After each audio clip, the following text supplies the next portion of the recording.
If you would like to earn CPE credit for listening to the show, visit earmarkcpe.com/FPA. Download the app, take a short quiz, and get your CPE certificate. If you would like to earn continuing education credit for your FP&A certification from the Association of Finance Professionals for listening to the show, go to the show notes for details on how to earn the credit. Finally, if you enjoy listening to FP&A Today, please go to your podcast platform of choice, click the subscribe button, and leave a rating and review of the show. And now, on to the show. From Data Rails, this is FP&A Today. Hello, everyone. Welcome to FP&A Today. I am your host, Paul Barnhurst, aka the FP&A Guy, and you are listening to FP&A Today, which is brought to you by Data Rails, the financial planning and analysis platform for Excel users. Every week, we welcome a leader from the world of financial planning and analysis. Today, we are delighted to welcome back to the show, CJ Gustafson. CJ, welcome back to the show. Thanks for having me, Paul. We're really excited to catch up with you. So let me just give you a little bit of information about CJ, and then we'll jump into it. So he comes to us from Naples, Florida. He's currently serving as the CFO at PartsTech. He earned his BS in finance from Boston College. He also hosts the popular podcast called Run the Numbers and delivers a weekly newsletter called Mostly Metrics to, over 30,000 subscribers now? Yeah, we just hit 36,000. 36,000 subscribers. So he does that every week. So that's a little bit about CJ. So we're going to start with the question here for you that we ask our guests before we get to know a little bit more about you.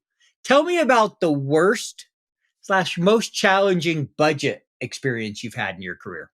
This is an easy one. So I was leading FP&A at a fast-growing cybersecurity company in March of 2020 when COVID hit.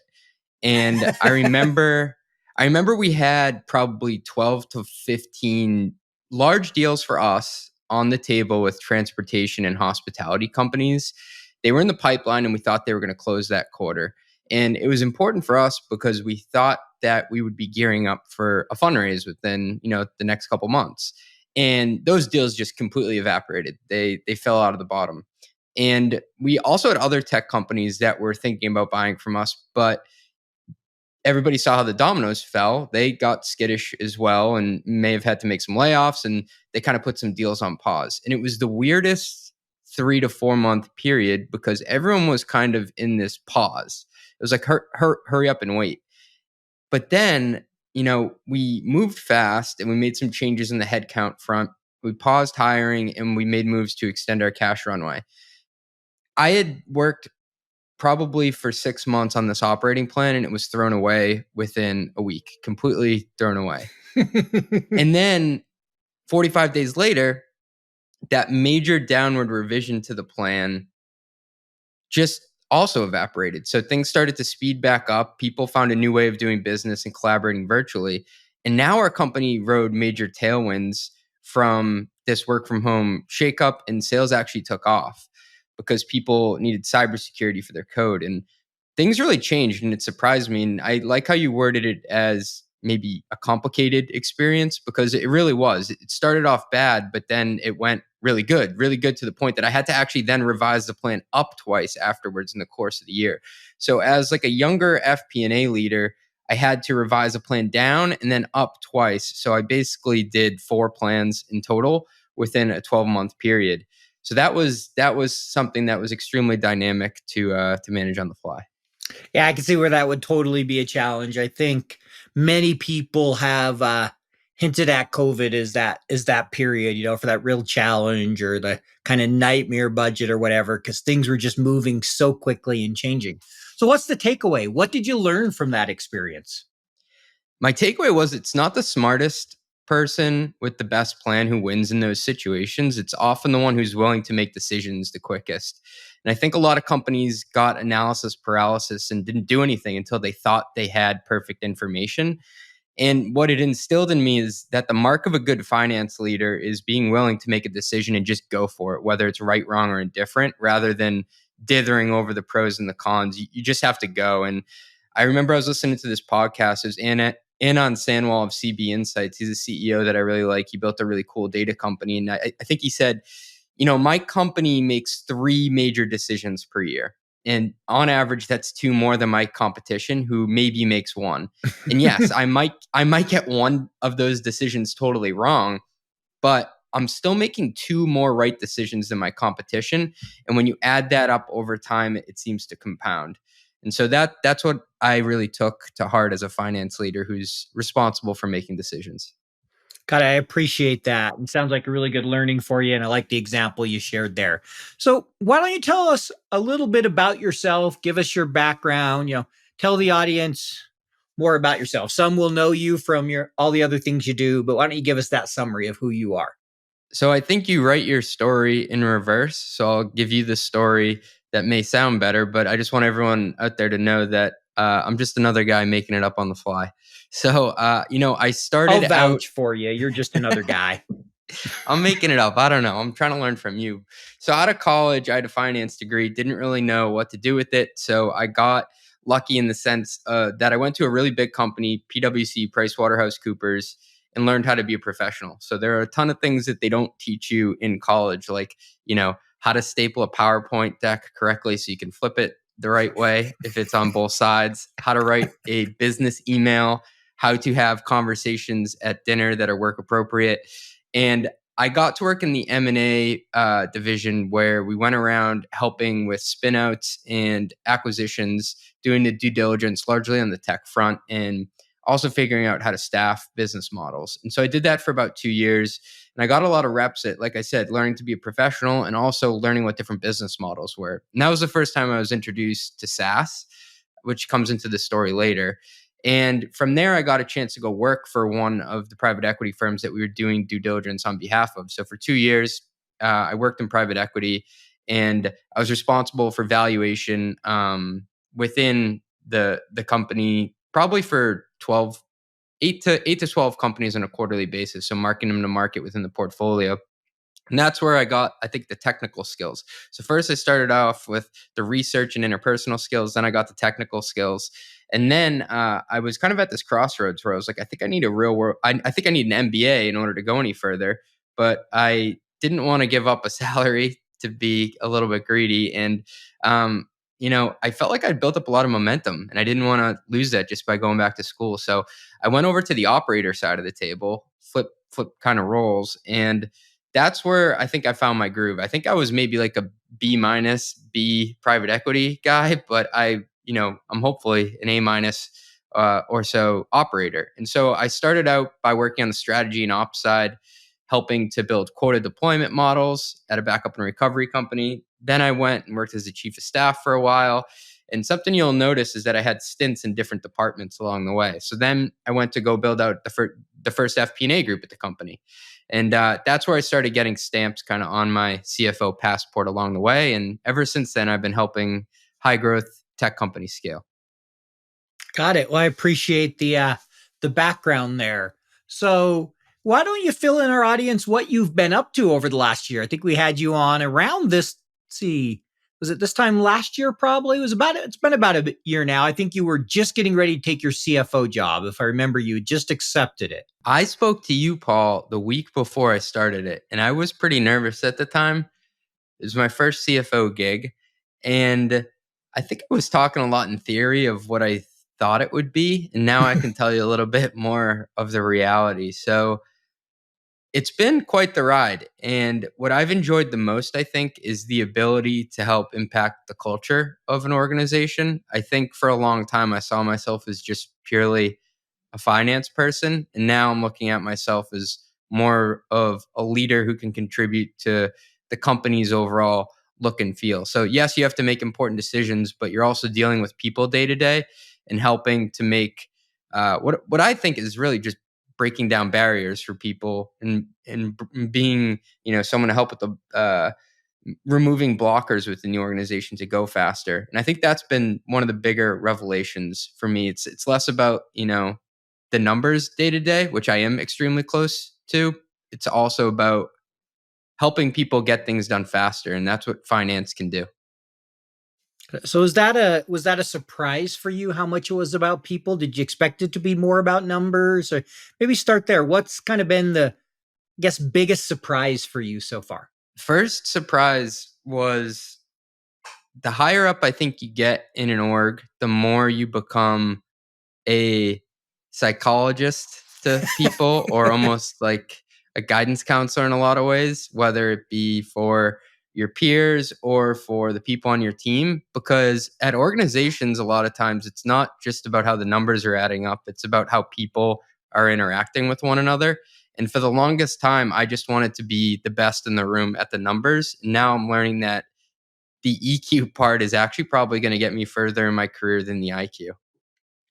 I really appreciate you saying that. And when you mention, part like therapist, psychologist, I remember Carl Seidman, when I had him on the show, he mentioned with some of these turnarounds, he goes, there's a little bit of finance doing, but I'm like part therapist, part, counselor, and all those things that you don't think about, which is a lot of the EQ and the relationships. And, as you said, tearing down barriers and things like that. So that But I doesn't mean, surprise there me. are some other surprises as well. I think the first one was that you have to read all the contracts you sign. And it sounds funny just to say it out loud, but the reality is, I mean, as CFO, you're also the chief risk officer in a lot of ways, right? Mm-hmm. So there's no backstop. If you sign up for a crappy deal, it's on you, man. Like, no one's going to bail you out of that. And I think realizing that there's less of a safety net than when you're under a CFO is it's both frightening and liberating in a lot of ways. You're kind of looking at the situation like, wow, this is on me. This is cool. I have a chance to succeed or fail, but I have to make sure I make the right decisions for the company and I have to do my research. So as a CFO, there are a lot of boring things you have to read and sign, but it's important because if you're not going to read it and put the time in, then who is? That's been a big one. And then I think the second one is I thought when I got to CFO, I'd just be talking to people who also reported to the CEO all day. But the most valuable information I get are actually from the people who report to my peers, not from my peers themselves. Look, I love talking to them and, we have great relationships, but I think talking to the people on the ground in the weeds, you just get these nuggets of information that you wouldn't get otherwise. So I try to get out into the org and not only talk to other departments, but talk to people at different levels of the departments. And so that was a big unlock for me. Appreciate you sharing those. Those are some great lessons in there. So I'm curious, when you first came in, I'm sure you had to do some things to build out the team, figure out, how you wanted to structure it. I know you're a growing company. So maybe talk a little bit of how you built it out. What was your, first hire when you came into the role? How have you thought about FP&A? So just talk a little bit about building out the team, that whole experience. Yeah, so I was extremely honest with what I knew and what I didn't know. And I'm always the first one in the room to say I'll ask the stupid question. And I didn't like doing that early in my career, but now I feel like people respect me more for it, and people will ping you and be like, "Oh, I had that same question. I just didn't want to ask."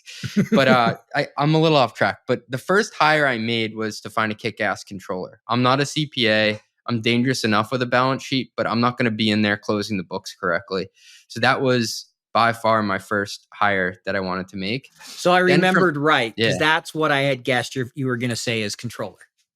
controller for me.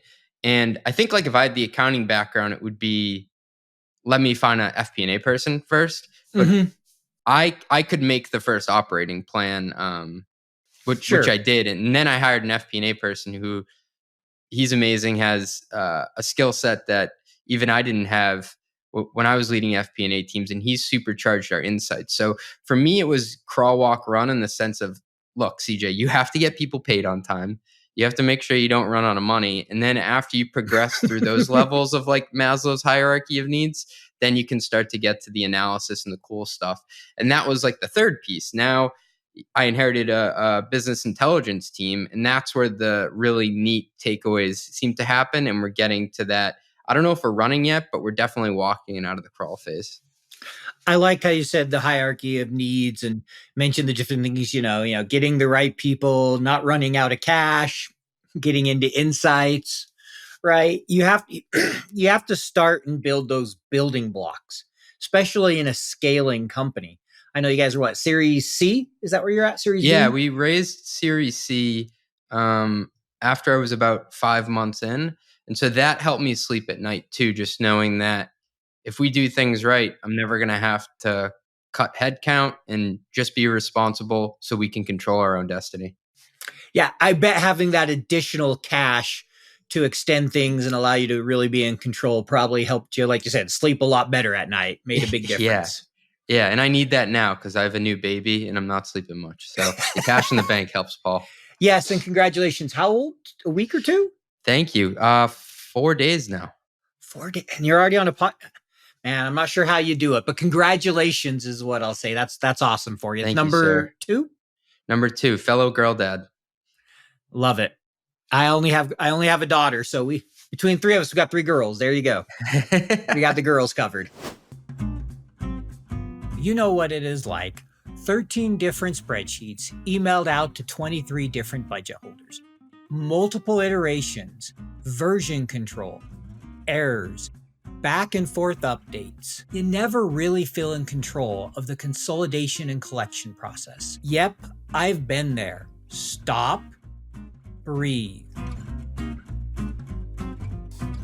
DataRels is the financial planning and analysis platform for Excel users. DataRels takes data from all your company's disparate sources. No organization is too complex, consolidating everything into one place, secured in the cloud. Now all your data finally talking to each other. Everything is automated back into your report in Excel. Cash flow, FX conversion, intercompany transactions, now automated and up to date. Drill down and variance analysis in seconds. Don't replace Excel, embrace Excel. Turn your Excel into a lean, mean FP&A machine. Find out more at www.datarels.com. Well, fun. So, you talked a little bit about kind of the biggest surprises, what was different than you expected.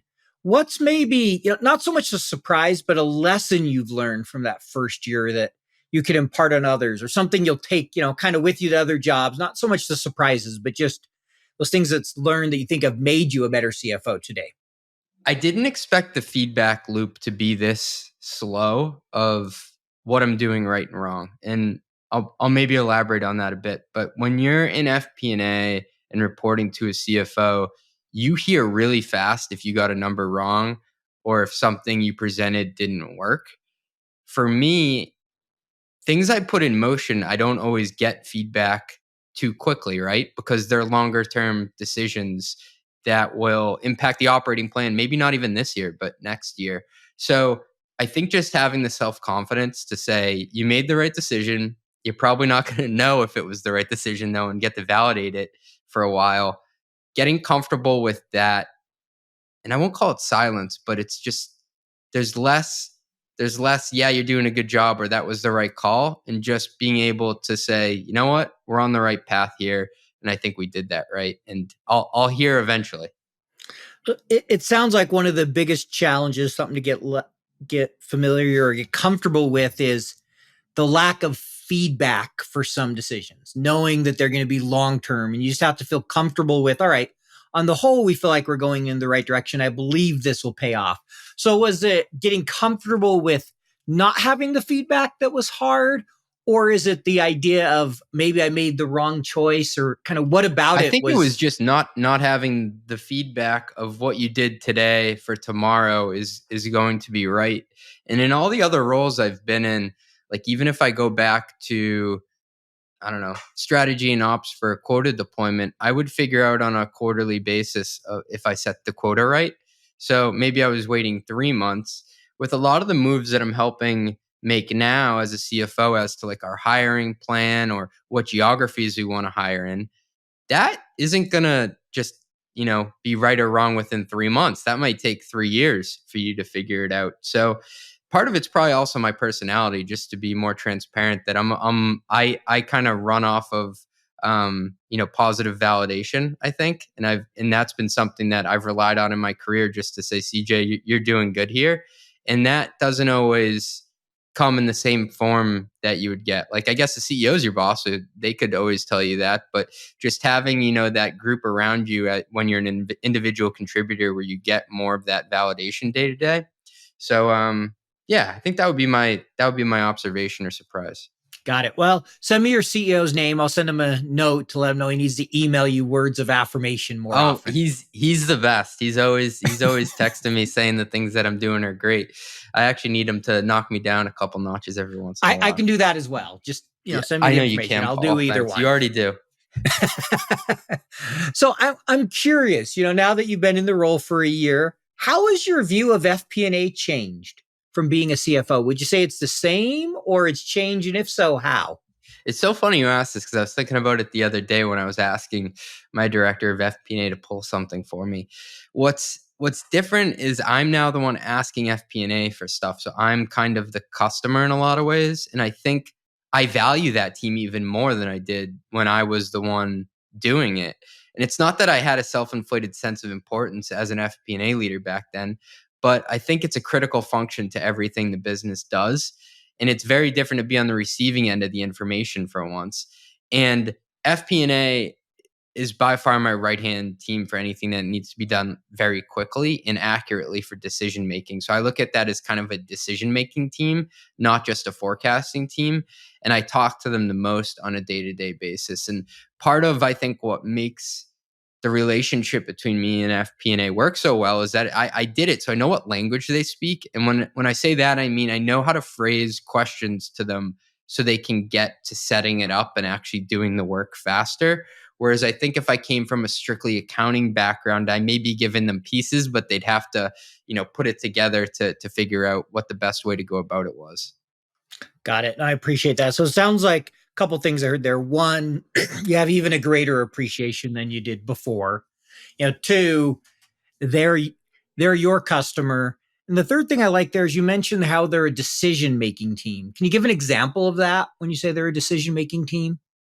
Yeah, so I ask my FP&A team for whenever they send me something to give me your opinion with it. So, like, first, definitely state the facts just so I can read it on my own.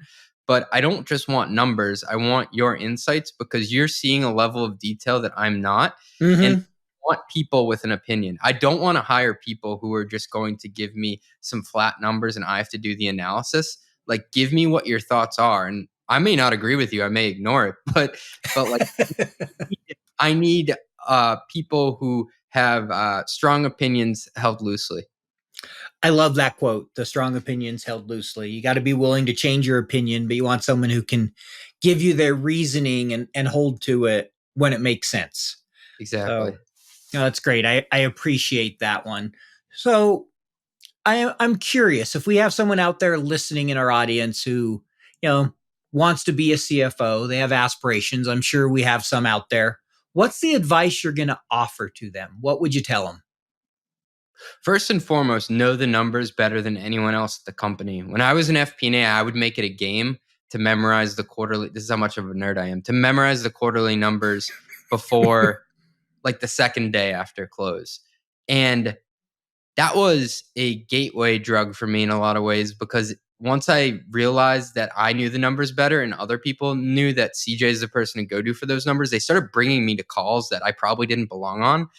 And that expedited my learning curve because the CEO or CFO could be like, in last quarter, we did this many in addition. CJ, what was the exact number on that? And I would just chime in from the background. So even though I wasn't giving an opinion on those calls, I was what I'll call the safety blanket. So there's an analogy in football that, a lot of times the tight end is the safety blanket that you check down to. So I Mm-hmm. was the one that they would check down to on calls to pull a number out of the hat to make it seem like, this team knows their stuff. So I would say know the numbers better than anyone else. Good advice. I appreciate that advice. And yeah, I can remember many times being asked numbers and general manager always appreciating, okay, yeah, the number is this or that, knowing them off the top of my head or being able to quickly get to them if I didn't know them, right? Being able to provide that insight. So that's really solid advice for anyone in finance that wants to be a I CFO. actually now that you got me thinking, Paul, another incredible thing that FP&A people can do is to take notes on any call they get invited to. And a lot of people say, oh, taking notes, it's like a menial task. Like I'm above that. No, if you have the notes, you have the record of what went along on that call, and people will need it later and they will have to come for you. So you are a gatekeeper of information. And if you can distill that into takeaways for people, you will keep getting invited to things that may have taken a lot longer in your career to get to. So take notes. Got it. Love that. A lot of good reasons to take notes. You remember things better as well. And yeah, when someone can go to you and say, all right, hey, do you remember? And you can look it up and be like, yeah, it was this we were talking about, or this was the number or whatever. Yeah. So I'm going to guess you're a note taker. Oh, I have a Notion encyclopedia, Paul. It goes way back. I figured you had to with all the writing you do. I know you. Yeah. I've seen enough when we've been together of you taking notes to figure you're a voracious note taker. So I'll just come to you when I need information. I take notes on you, Paul. I take lots of notes on you. That's scary. We won't go there. One other question. You mentioned the BI team, so analytics recently that was put under your umbrella. Why was that? Maybe talk a little bit about the thinking of having analytics under a CFO and your thoughts of that. For our group, it was time to insights. That's what we were going for. So getting to insights faster. And our CTO did an incredible job getting the group off the ground. The first phase of any BI team is to get the infrastructure set up. So get Snowflake going as the data lake, get Sigma going as our BI tool, or maybe you'll use Looker. Get Talend or Stitch set up as the way to transport the data. And that is a lot of engineering work that I am not qualified to do. I'll be the first to say that. Mm-hmm. What I do have a good view on, though, are the metrics that are most impactful to the business. And my BI person and my FP&A person are tied at the hip. They work together probably more than anyone else in the finance department. And I would say to whoever's listening, if you're in either one of those roles, get to know the other one, because you are a powerful duo together. It's like putting data insights on steroids when you combine FP&A and BI. And since we've made that move, I think we've moved a lot closer to what will be most impactful in decision making that can be interesting, and less so what's interesting and then can we use it for decision making. So a lot of orgs, when they first start out with BI, I've noticed, go after what's the sexy stat or what looks cool. You can do that, but it also has to be something that you can digest and use to make a decision for the business. Great point about it needs to be something that you can use for the business. If insights don't aid decision making, they're not a lot of value. They're nice. They're kind of like you mentioned, like the sexy, the follower metric or views, things that don't necessarily drive the bottom line, but they look nice when people see them. You really want what helps me drive the bottom line. What are important insights that are going to really allow me to move the business forward, to make a difference? You nailed it. And so with that, just one other thought, I want to get your thoughts. So, we had Casey Wu on the show. I know we both know him. He's been a CFO multiple times. He made the comment that you can tell if a CFO is what he called a modern CFO because they'll have BI or data analytics report to them. He's like, you see that a lot more today. Any thoughts on that quote? What's your take on that? Oh man, Casey's the homie. I got to agree with him there. I think it should go under whoever's digesting the signals from the business the most. So it could go under a COO. It could go under a leader from product. I think also a way to differentiate is if the data you're looking at is more financial data, so it's linked to sales in some way, or is it more production data? And what I mean by that is it linked to the product, like number of searches. And so that was a big consideration that we made before we moved the team. We looked at it and said, day to day is more than 50% of the insights coming out related to what the product itself is producing? Or is it related more towards the financial and dollar aspect of it? So it really depends on what your company's business model is. But for us, it made sense to be aligned in this way. Got it. I really like the point you made there of aligning it with the business model. I think, at the end of the day, that's the most important thing. And there's obviously many different ways to do it. And your business and your leadership will help dictate that. Key is that you're driving insights and they're getting to the right people. All right. So next question I have for you, because this would not be a CJ episode without this, as you know. Uh-oh. Okay. SaaS metrics. When I hear SaaS metrics, I think of CJ. So tell our audience, now that you've been a CFO for a year, what are your 3 favorite SaaS metrics and why? First of all, that's the kindest branding I've ever got, that when you think of SaaS metrics, you think of CJ. So I must be doing something right here, Paul. Thank you for that. This is like as if I had a bunch of kids and you're asking me to pick my favorite. Yeah, pick out of the 2 you have right now. Both. My all-time favorite metric, and me and you have gone back and forth on this, is ARR per employee. I bet you were hoping I would say this. And I think it's because it cuts through all the noise and it speaks to the company's overall efficiency. And most SaaS companies, you want to demonstrate leverage in your business model. So am I getting more for the dollars I'm putting in? And in most of those companies, 70 to 75% of the dollars you're putting in to resource the business are people. They walk on 2 legs. So I think it tells you if you're getting more efficient over time. Yeah, and I think historically we look at it, definitely it can provide some efficiency. I'm not as big of a fan on per head, probably because I've seen some SaaS businesses that have a lot of transactional and are very messy. And so I don't know that it's always been as applicable as I think it is in a pure SaaS play. So there's some other metrics I prefer. We've had this discussion before. I figured you'd say ARR per head, but I definitely can see the value of it. I get what you're saying, especially when you're looking at it historically and you're looking for leverage. It can be a quick way to see if you're getting it. So I can appreciate that. Wouldn't put it top of my list, but then, it wouldn't be any fun if we didn't have some differences, right? What's the other 2? You listed 1, but what's your other 2 metrics?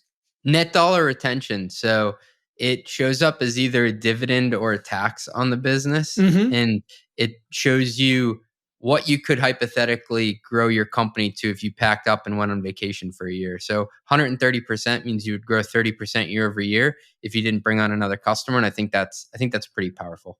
Yeah, I'm a big fan of net dollar retention. I think that's a really good one. And just like you said, it helps you know where you're funding your business. And are your customers helping you fund your growth? What's the third one? I can tell you're thinking there. The third one, probably NPS score. No, I'm just kidding. I think that's like the Nickelback of SaaS metrics. I think that's the worst metric ever. I would say. So you like Nickelback? I take it. Some people like Nickelback. I would say CAC payback period. I think CAC payback period on a trailing 12-month basis is really good. I do like LTV to CAC, but I think that's like the most compound of compound metrics. It's just to steal a term from the great Dave Kellogg, because it's too hard to point to one person in the org who owns that, and there are too many inputs for LTV to CAC. But CAC payback period is really powerful for SaaS companies who are trying to figure out basically, like, I put $1 out into the world, how fast do I get that back? I remember that was a big part that helped us guide our commission plans. Ooh. In whatever business that was pure SaaS, is trying to think about, okay, how much are we paying out? How long is it going to take to recoup that? And looking at the commissions, because that was one of the biggest costs that went into that CAC. We didn't have a huge marketing budget. A big part of it was an inside sales team. And so we looked really closely at, okay, how much we're paying them? How much do we get paid back? How does that impact our overall CAC? And making sure we were incentivizing them correctly, but we weren't putting ourselves in a bad situation. And it impacted some of the things like, all right, clawbacks and some of those type of things in, sales plans. So I'm a big fan of CAC. I think there's a lot of areas where if you use it strategically and really think about how you incentivize people, there's a lot you can do around CAC. We use it religiously at everywhere I've worked. And I love that you tied it back to commission plans, because I think a lot of people forget to link it to how much you're paying reps. They'll just look at it like overall sales and marketing, and I'll lag it by 1 quarter. It's like, no, you got to go down to figure out how much you're willing to pay per registration, per lead, per deal. And then to go down and say, well, what's the derivative of this CAC payback period? And a lot of times I'll look at what my effective commission rate is that I'm paying out to the force. to make sure, is that more or less than what I bargained for?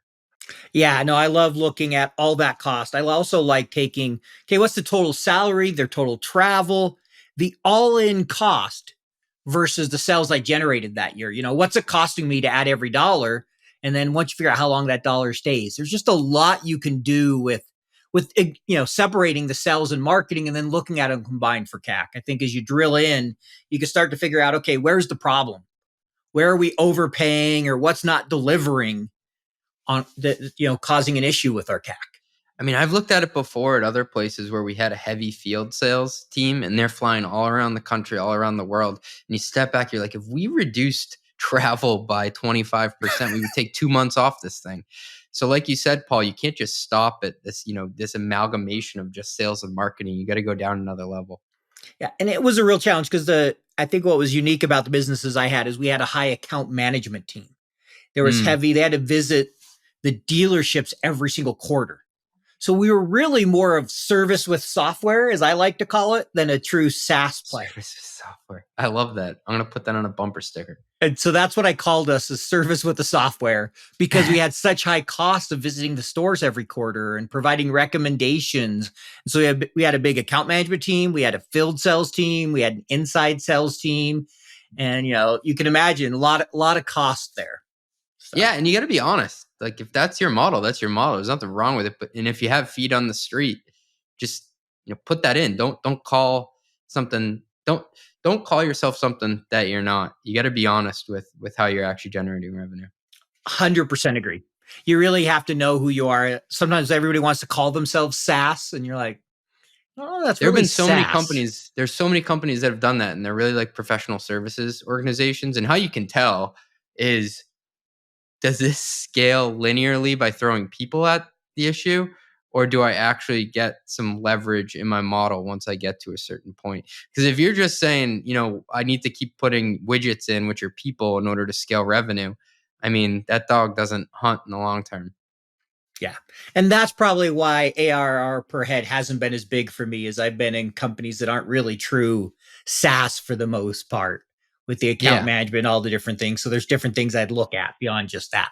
Yeah. Different weapons for different battles. Without a doubt. All right. So you recently launched a podcast called Run the Numbers. I know you talk a lot about SaaS and SaaS metrics like we just talked about. So tell our audience about the show and kind of the experience you've had so far doing that. Sure. So the podcast plunge, it's been fun. It's been more work than I bargained for, but it's been, oh, my goodness, you didn't tell me that, Paul. I didn't want to scare you away. I know. And now that I'm in, I can't stop. It's been the greatest life hack in terms of networking. So getting smart people to pick up the phone and have conversations with me that maybe otherwise I couldn't have reached. And it's accelerated my own personal learning curve. And what I found out in the process is like, I'm kind of my ICP, or ideal customer profile. I think at first I was going to try to create a podcast. Same thing with the newsletter, for like a fictional person, a fictional, smart, ambitious person that was out there. And I just started asking questions that were relevant to what I was going through at the time, or what I was going through 5 years ago. And so a lot of that, plays out in me interviewing CFOs on their decision-making frameworks and how they've approached problems in the past and how they've built out their teams for scale and how they've built relationships, I think, with their peers. So it goes beyond just numbers. I know it's called Run the Numbers. And then what we've also done is expanded into talking to business partners of CFOs. So talk to a VP of sales, talk to a CMO, and see, how they run their businesses, but from a finance lens. So it's all from a finance lens. I've talked to a lot of smart VCs as well on the other side of the table, but it's always been from the angle of what would be immediately useful to a ambitious finance person who's trying to make sense of the business that they're running. Love it. And you're about 15 episodes in roughly now? We just released number 17 today, Paul. I was close. We're getting up there. Yeah. Well, congratulations. And I agree with you. Hosting a podcast is a life hack. The stuff you learn, the people you get to talk to, the access is just amazing. I've talked to people I don't think I'd ever meet without a podcast. I still hate the sound of my own voice. I don't know if I'll ever. Do you ever get over that? Do you like the sound of your voice? No, not really. I don't think I've ever got over it. It's got better, a little easier. but I still listen to myself sometimes. I'm like, why do people like to listen to me? I hate my voice. I've been asking my wife to listen to the podcast and give me pointers, and she keeps saying, I have to listen to you all day. You think in my only spare moments I want to listen to you more? I was like, oh, thank you. Love you too. That's great. There you go. Yeah. So she doesn't want to listen to you more. No, true love. All right. So got one more question here, and then we're going to get into the get to know you section. So tell me about a time in your career when you experienced a strategic moment. And what I mean by that is you found a strategic insight that allowed you to empower change within the organization. And we'll say positive change. I'll give you one, but the way I went about it was negative. Okay.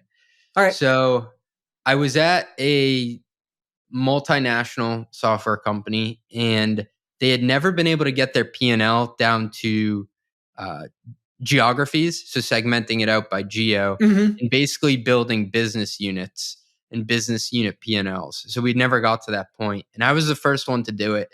And what fell out of it was that Europe was basically subsidizing the entire US's operations. The US was like the least efficient of all the geos. Asia was still in startup mode, so that wasn't really like you could beat it up. But the US, it was like we're plowing all this money into trying to make this enterprise motion, and it's really expensive, and the CAC payback period is not that good. Europe is a money printer. You would invest in the Europe business every day of the week if you could. And it was great work, not to toot my own horn, but I went about it in the wrong way. So I presented it on a call, I remember, where I thought I was, splitting the atom and presenting this amazing science project, but I was actually crapping all over one leader's geography. And I think it upset him. I knew it upset him because I got a nasty gram after. I should have approached it in a way that had a better soft skill approach to it, where I went to him first. I gave him the insight so he wasn't surprised on the call. And there was still change that was made in the org. I think we invested in headcount a little bit differently, and we looked to get more out of the SMB and mid-market in the US. But the way that I went about communicating the message was definitely a miss on my part. I've heard you share that example somewhere before, and what I really like about that example is a couple things. One, yes, you drove change, but two, you recognize the learning from it. When I teach my FP&A course, one of the things that we always tell people is make sure you communicate before that meeting, especially if it's bad news. You should never surprise leadership and management. Make sure they have that opportunity to chime in so they're ready and prepared. And unfortunately, it sounds like you learned that lesson the hard way by beating somebody up and him not being too happy with you. Yeah, no one's going to celebrate your math being right if you're surprising them, and leaders don't like to be surprised. So in that meeting, I learned about the power of the meeting before the meeting. Got it. Yeah, great. Yes, I love that. The power of the meeting before the meeting, because there is huge power in that. Aligning people, getting them on the same page, making sure nobody's surprised, and the meeting goes more smoothly than it would otherwise. So really good advice there. All right. So now we're going to move to the get to know you section. Got 4 questions for you. You get no more than 30 seconds for each answer. So we'll keep these ones brief. First one is, what is something interesting about you that not many people know? I do a lot of running. So sometimes I'll throw it on Twitter that I did a 5K road race and collapsed and threw up in the bushes after. But I go all too hard in local 5K community road races. It gives me something to work out towards and keep something on the calendar. I would do something more ambitious like a marathon, but I only have an hour to work out each day. And I think my wife would kill me with all the podcasts and newsletters I'm already doing. Well, if you ever free up the time, I'll run a marathon with you. I've done a few. So. Okay, deal. I'll let you pace me. Alrighty, sounds good. What's your fastest time on that 5K? Let me guess. 17 in the last year, 1745. I ran 1628 last December, but I'm coming up on that time. I've dipped under 17 probably 4 or 5 times, but it's getting harder and harder every race. That is impressive. Those are good times. And yes, it will only get harder as you get older. Yeah. So get used to it. All right. If you could meet one person in the world, dead or alive, who is it and why? Other than you, Paul, it would be Bill Simmons. So he's a sports and pop culture writer, and he's Boston, influenced. right? Yeah, Boston too, because Yeah, I'm I know who originally Bill from Simmons Boston. is. Yeah, I'm a big Celtics fan, and I he has such a great writing style where his voice comes across in a compelling way where you want to hang out with the guy. And he's built two fantastic media businesses, Grantland and The Ringer.